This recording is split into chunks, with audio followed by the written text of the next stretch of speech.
Un lion mort ou un chien vivant. Ecclésiaste 9, verset 4. Ecclésiaste chapitre 9, verset 4. Je lis la parole de Dieu. Pour tous ceux qui vivent, il y a encore de l'espérance. Attends, papa. Attends, papa.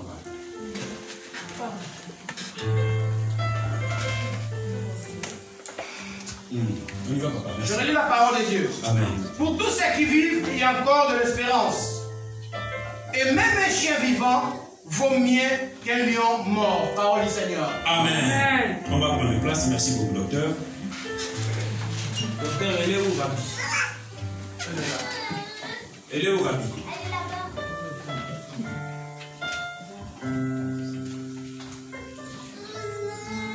Un lion mort et un chien vivant. La question que nous nous posons, pourquoi on dit vaut mieux un chien vivant qu'un lion mort? Pourquoi on dit qu'un chien vivant a beaucoup plus de la valeur qu'un lion qui est mort? Ces livres, c'est les livres d'Ecclésiaste. Amen. Amen. Le livre d'Ecclésiaste a été écrit par Salomon. Et Salomon, dans sa vie, il a écrit 3 livres. Il a écrit Proverbes, Cantiques des Cantiques et Ecclésiaste. Et les 3 livres, il les a écrits en âge différent. C'est-à-dire que quand il était plus jeune, il a écrit les livres des Cantiques des Cantiques. Où il parle de l'amour, il parle des sentiments et tout. Quand il était sur le trône, il a écrit les livres des Proverbes. Quand il est devenu vieux, il a écrit les livres de l'Ecclésiaste. C'est pourquoi vous verrez dans les livres de l'Ecclésiaste, il dit tout est vanité, rien, tout est de vanité. C'est-à-dire qu'il nous donne le conseil de ne pas suivre les choses, parce que même si tu les suis, un jour tu mourras, tu vas les laisser. Amen. Amen. Donc ces livres, le mot Ecclésiaste en hébreu, parce que l'Ancien Testament a été écrit en hébreu. Je suis dans la maison du docteur, je dois faire attention. L'Ancien Testament a été écrit en hébreu et le Nouveau Testament a été écrit en grec. En hébreu, Ecclésiaste veut dire Kohelet. Or, Kohelet veut dire prédicateur. Pourquoi prédicateur? C'est parce que Salomon faisait aussi le travail des prédicateurs en faisant assembler les anciens de son pays pour leur enseigner la sagesse de Dieu. Je me suis fait comprendre. Hein? Amen. Amen. Hein? Amen. Donc, quand nous parlons d'un lion mort, qu'est-ce qu'un lion? Un lion, c'est un animal qui est fort, qui est puissant. Le lion, c'est l'animal qu'on appelle le roi de la forêt.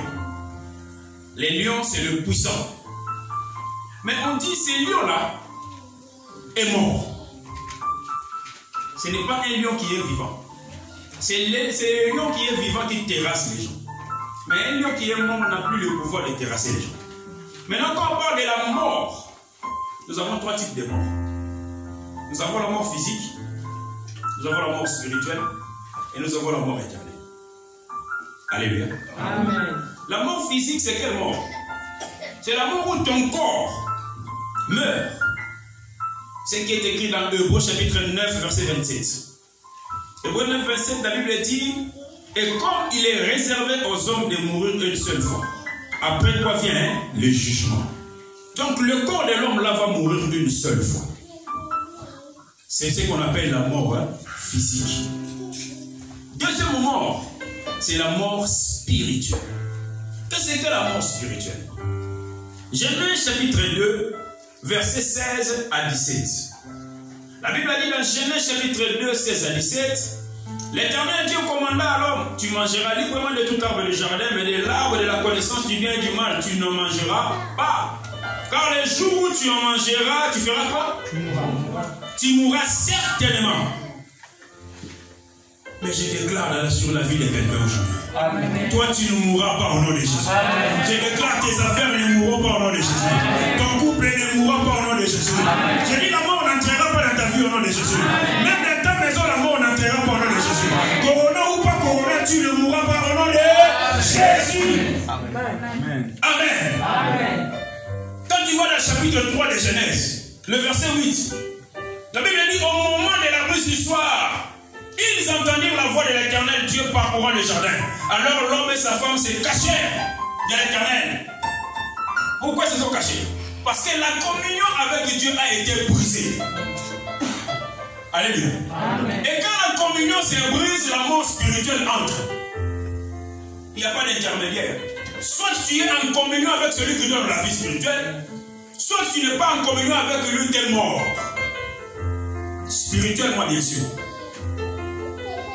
L'homme qui n'a pas Christ, il est vivant physiquement, mais spirituellement, il est mort. Alléluia. Et pourquoi Dieu n'a pas menti? Quand il a dit à Adam, le jour où tu mangeras, tu mourras, est-ce que quand Adam mangeait, il est mort? Non. Donc Dieu a menti? Dieu n'a pas menti. Dieu n'a pas parlé de la mort physique. Il a parlé de la mort spirituelle. Qui est la séparation, la désunion entre Dieu et l'homme? Je n'arrête pas de le dire. Quand Dieu a tout créé, remarque une chose. Dieu a créé la terre. Il a dit à la terre, fais sortir les arbres. Les arbres sont sortis de la terre. Donc, les substances qui font vivre l'arbre se trouvent où? Sur la terre. C'est pourquoi quand on déracine l'arbre, l'arbre meurt. N'est-ce pas? Dieu dit à la mer, fais sortir les poissons. Les poissons sont sortis. Quand tu prends un poisson, tu le sors de l'eau. Qu'est-ce qui arrive? Il meurt. Son environnement vital, c'est l'eau. C'est la même chose avec l'homme. Regarde l'homme. L'homme a été créé où? Dieu a dit, faisons l'homme comment? À notre image et à notre ressemblance. Il a fait la terre, après il a fait quoi? Il a soufflé sur l'homme. Il a mis à partie divine dans l'homme. Donc quand l'homme est séparé, c'est comme s'il est sorti de son environnement naturel. Et il meurt. C'est pourquoi vous verrez beaucoup de gens, nous sommes dans les mêmes pays, nous tous. Ils font des efforts comme des chevaux, mais ils n'arrivent même pas à faire quelque chose. Alléluia. Il y a des gens qui travaillent comme toi, mais son compte c'est toujours rouge, rouge, rouge, rouge. Pourquoi? Mort spirituelle. Il est enlevé de son environnement naturel. Alléluia. Alléluia. Amen. Pourquoi Adam est mort? Adam est mort parce qu'il a péché. Le péché c'est quoi? Le péché c'est la désobéissance. C'est quand tu te sépares de Dieu. Or, la Bible dit dans Romains chapitre 6, 23, le salaire du péché, c'est la mort. Il dit dans Romains 3, 23, car tous ont péché, sont privés de la gloire de Dieu. Bien-aimé, le péché amène la mort spirituelle de la vie de l'homme. C'est pourquoi je te conseille, tu es en Seigneur. Arrête de pécher. Arrête de vivre dans le péché. Le problème, ce n'est pas que le docteur te voie. Le docteur n'est pas partout. D'ailleurs, pour preuve, le jour où tu seras devant l'Éternel, Dieu ne te montrera pas le visage du docteur, il te montrera ton propre visage et ton propre film. Alléluia. Amen. Tu n'as pas de compte à rendre à ton pasteur, tu vas le rendre à Dieu. Arrête de vivre dans le péché.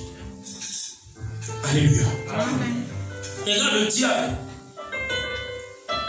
Le diable, c'est lui qui est venu tenter l'homme pour que l'homme tombe, pour qu'il pêche, pour qu'il se sépare de Dieu. Pourquoi? Parce que le diable lui-même, c'est un lion mort. Parce que lui non plus n'a pas la vie. C'est pourquoi il est jaloux, il fait tout pour t'amener, pour que toi aussi tu meurs comme lui. Quelle est sa mission? Sa mission c'est quoi? Jean 10, 10. Il vient pourquoi? Pour dévorer, pour tuer. Pourquoi je l'appelle le lion? C'est parce que la Bible dit, faites attention, votre ennemi, soyez sobre. 1 Pierre chapitre 5, verset 8. Votre ennemi, le diable, rôde comme un lion rugissant. Il cherche qui? Dévorer. Mais toi, on ne te dévorera pas. Hein? On ne te dévorera pas. Je dis, toi, on ne te dévorera pas. Au nom de Jésus. Alléluia. Amen. Et la troisième mort, c'est la mort éternelle. Je reviens d'abord à la mort spirituelle. Yaya, pour celui qui est mort spirituellement, il y a encore de l'espoir. Parce que la Bible dit dans Jean 3,16, car Dieu a aimé les morts, je ne me rappelle encore de ces versets. C'était le verset où le docteur m'a enseigné comment expliquer un verset. Jean 3,16. Merci professeur. Tu vas beaucoup aider. Jean 3,16 dit, car Dieu a tant aimé le monde qu'il a donné son Fils unique, afin que quiconque croit en lui ne périsse pas, mais qu'il ait la vie éternelle. Donc celui qui est mort spirituellement, même si tu es en Seigneur, tu as encore l'opportunité de donner ta vie à Jésus pour que tu vives spirituellement, que tu sors de la mort. Ce n'est pas encore trop tard. La mort éternelle. La mort éternelle, c'est Apocalypse chapitre 20, verset 14 à 15. Apocalypse chapitre 20, 14 à 15. La Bible dit, et la mort et les séjours des morts furent jetés dans l'étang de feu. C'est la seconde mort. Donc il y a deux morts. Il n'y a pas seulement une seule mort. Il y a deux morts. C'est-à-dire que tu vas mourir physiquement. Tu meurs encore éternellement. Si tu refuses Jésus dans ta vie. Il dit, verset 15, quiconque ça veut dire n'importe qui. Ça peut être toi, ça peut être moi. Quiconque ne fut pas trouvé écrit dans les livres de vie fut jeté dans les temps de feu. Maintenant, comme nous avons Éphésiens chapitre 4, verset 17 à 18. La Bible dit, voici donc ce que j'ai dit à ce que je déclare dans le Seigneur. C'est que vous ne devez pas marcher comme les païens, ceux qui sont morts spirituellement, qui marchent selon la vanité de leur pensée. Verset 18, il dit, ils ont l'intelligence obscurcie. Ils sont étrangers à la vie de Dieu. Dans Apocalypse, on a dit, ils ne furent pas trouvés dans les livres de vie. À Éphésiens, on dit, ils sont étrangers de la vie de Dieu. Pourquoi? À cause de leur ignorance. C'est pourquoi la Bible dit dans Osée 4 et 6. Mon peuple est détruit. Parce qu'il lui manque quoi? La connaissance. Mais dans Jean chapitre 8, verset 32, Jésus dit, vous connaîtrez la vérité et la vérité vous affranchira. Alléluia. Amen. Deuxième chose, ils sont étrangers de la vérité. Pourquoi? À cause de l'endurcissement de leur cœur. Il y a bien des gens qui viennent à l'église, mais incrédules. On peut crier ici. Quand il sort seulement ici, il oublie tout ce qu'on a prêché. J'ai dit ces choses ne t'arriveront pas. J'ai dit ces choses ne t'arriveront pas. Toi, tu ne seras pas comme eux. Amen. Alléluia. Maintenant, j'ai parlé d'un lion mort. Vous avez compris un lion mort. Je vais parler maintenant du chien vivant. Dans ces versets, on a comparé. On a comparé un chien à un lion. Mais ce qui fait la différence entre les deux, c'est le fait que l'un est vivant, l'autre n'a pas la vie. Alléluia. Donc, le chien qui est faible devant le lion, le chien qui n'a pas la force devant le lion, parce que quand tu mets un chien à côté d'un lion, les lions vont les manger, n'est-ce pas? Donc, par rapport à ces versets, le chien représente la fragilité, la vulnérabilité, la défaillance, l'insuffisance. Mais quelqu'un qui est défaillant, qui est faible, qui est insuffisant, mais qui a la vie. J'ai fait comprendre. Dis avec moi, j'ai la vie. Dis avec moi, j'ai la vie. Oh, celui qui est vivant, c'est celui qui a la vie. Alléluia. Amen. Il a la vie. Nous avons trois sortes de vie. Nous avons la vie physique aussi, la vie spirituelle et la vie éternelle. La vie physique, c'est quoi? C'est ce qui a trait à la nature, c'est ce qui est relatif au corps humain. Je suis vivant, vous me voyez, je bouge. N'est-ce pas? Mais la vie spirituelle, c'est quoi? La vie spirituelle, c'est quand on est en communion avec Dieu. C'est ce que j'appelle en anglais le fellowship. Quand on est en communion avec Dieu. Je suis content de prêcher en français sans interprète. Je ne veux pas les signaler. Je suis content de prêcher ici sans interprète. Si seulement l'interprète allait venir, j'allais dire intégration. Amen. La vie spirituelle, c'est quand on est en communion avec Dieu. En communion avec Dieu. C'est pourquoi Romains 5,12 nous dira. C'est pourquoi Romains 5,12. Comme par un seul homme le péché est entré dans le monde, et par le péché la mort est entrée, et qu'ainsi la mort s'est étendue sur tous les humains, parce que tous ont péché. Donc toi et moi là, qu'on le veuille ou pas, le fait qu'on est descendu là-dedans, on était déjà péché. On n'a rien fait, on est déjà considéré comme pécheur. On est déjà considéré comme pécheur. Mais j'aime une chose. J'aime ce Dieu-là, il est merveilleux. Dans Ésaïe 53, qu'est-ce qu'il dit? Ésaïe 53, pourquoi tu n'ouvres pas ta Bible? Pourquoi on ne lit pas? Ésaïe Isaïe 53, c'est la parole qui sauve. Amen. Pourquoi oui ta Bible?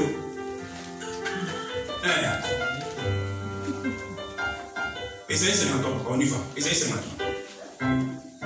Hein? Isaïe 53, papa docteur. Tu fais déjà beaucoup, tu pries pour eux la nuit. Tu t'organises pour les choses pour eux. Allez, on fait encore, toi tu lis encore pour eux. Ah, ok, bon. Maman, toi si tu ne lis pas. Il faut quelqu'un dans la salle qui lise. Isaïe 53. Isaïe 53 commence au verset 4. Isaïe 53, verset 4. Jusqu'au verset 6. Je lis au nom du Seigneur. Amen. Cependant, ce sont nos souffrances qu'il a portées. Ok. C'est de nos douleurs qu'il s'est chargé. Alléluia. Nous l'avons considéré comme puni. Alléluia. Frappé de Dieu et humilié. Oh. Mais il était blessé pour nos péchés. Alléluia. Brisé pour nos iniquités. Le châtiment qui nous donne la paix est tombé sur nous. Alléluia. Car Seigneur, je suis sûr que nous sommes guéris. Merci Seigneur. Nous étions tous errants comme des brebis. Chacun suivait sa propre voie. Oh là là. Et l'Éternel a fait retomber sur lui l'iniquité de tous. Acclame le Seigneur, acclame le Seigneur. Acclame Jésus, acclame Jésus. Acclame Jésus, acclame Jésus. Acclame Jésus. Mais est-ce que tu as compris ce que nous avons lu? La Bible dit tous ont péché, sont privés de la gloire de Dieu. Mais il dit dans Isaïe 53, nous qui étions privés de la gloire de Dieu à cause de nos péchés, Dieu a pris son fils Jésus, qu'il a donné à ma place pour que moi je reçoive la vie spirituelle. Donc les péchés, c'est la chose qui amène la mort spirituelle. Mais par le sang de Jésus, le sacrifice de Jésus, fait que je revienne en intimité avec Dieu et que je reçoive de nouveau la vie spirituelle. Amen. Amen. La vie spirituelle. Parce que quand tu lis Jean 3,16, quand il dit pour que tu ne meurs pas, il ne parle pas de la mort physique. Il parle de la mort spirituelle. C'est pourquoi à la fin il parle de la vie éternelle. La vie éternelle n'est pas physique. La vie éternelle est spirituelle. Tu me fais comprendre? Amen. Regarde maintenant quand il a rencontré Nicodème. Il a dit à Nicodème, il faut que tu naisses de nouveau pour entrer au ciel. Donc un chrétien, quelqu'un qui est en accord, qui vit en communion avec Dieu, il va mourir une seule fois. Mais un païen mourra deux fois.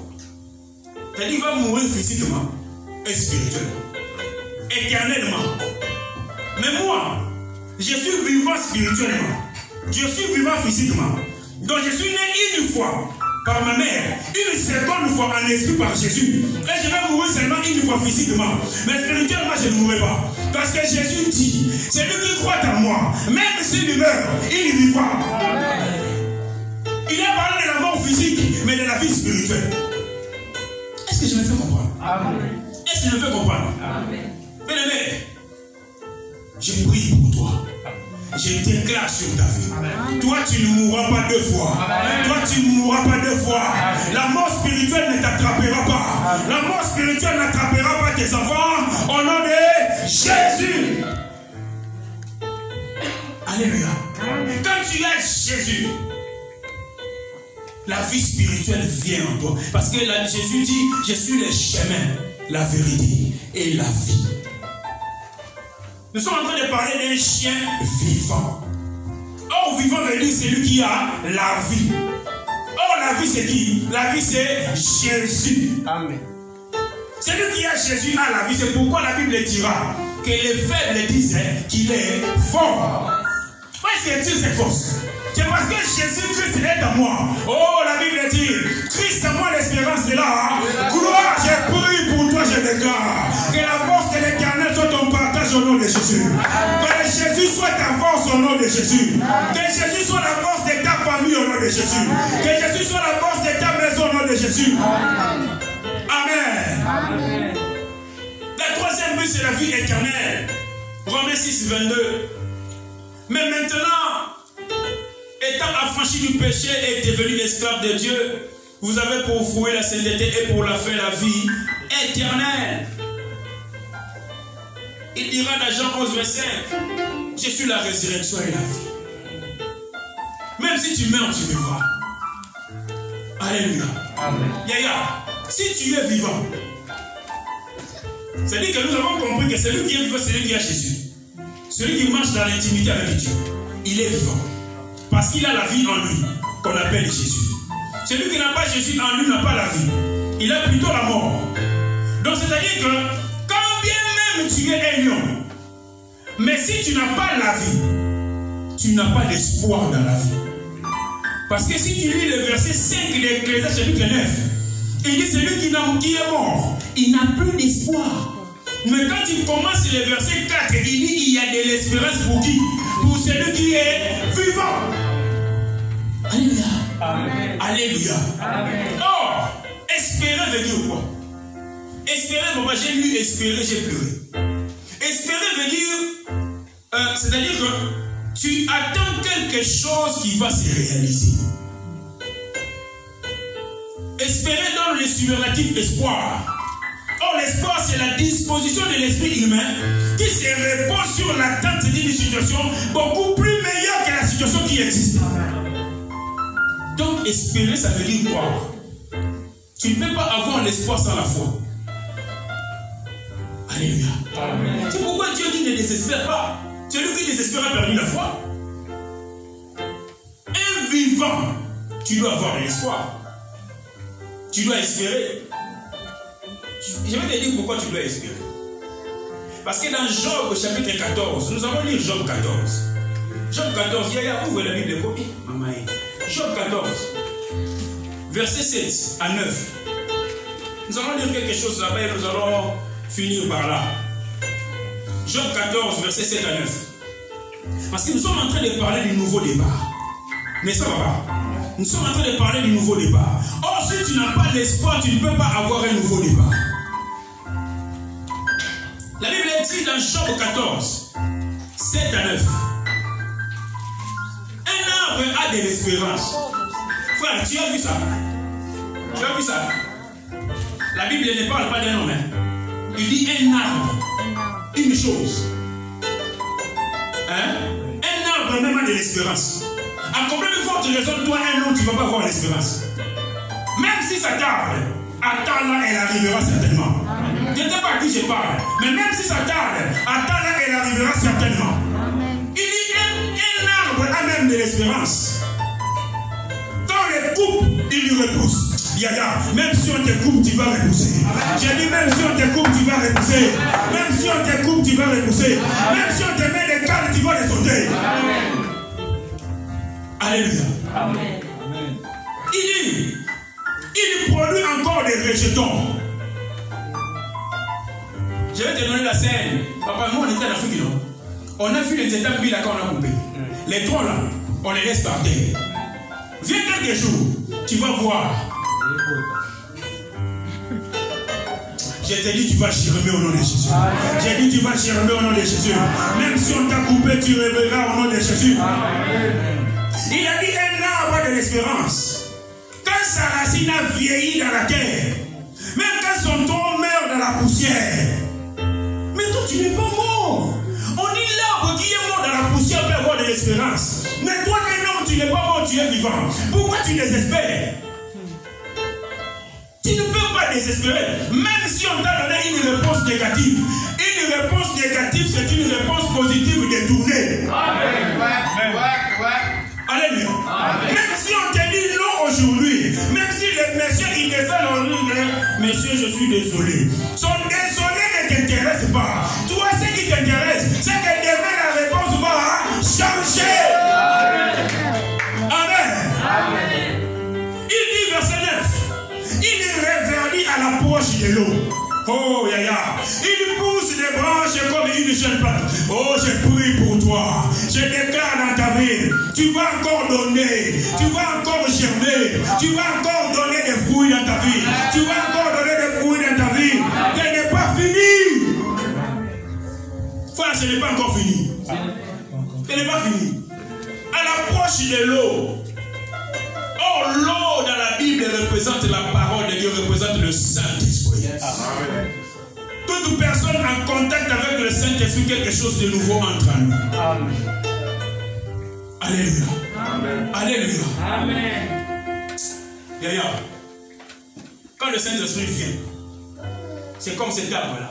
Quand l'eau vient, il rajeunit encore. Toi aussi, quand le Saint-Esprit vient, tu deviens encore de plus en plus fort. J'ai dit de plus en plus fort. Tes ennemis ne pourront pas te vaincre. Ils vont tomber devant toi, tu vas rester debout. Ils vont tomber, toi, tu vas rester debout. Parce que toi, tu as l'eau de Dieu avec toi. L'eau, c'est la vie, on dit. Là où il y a le Saint-Esprit, il y a la vie. Amen.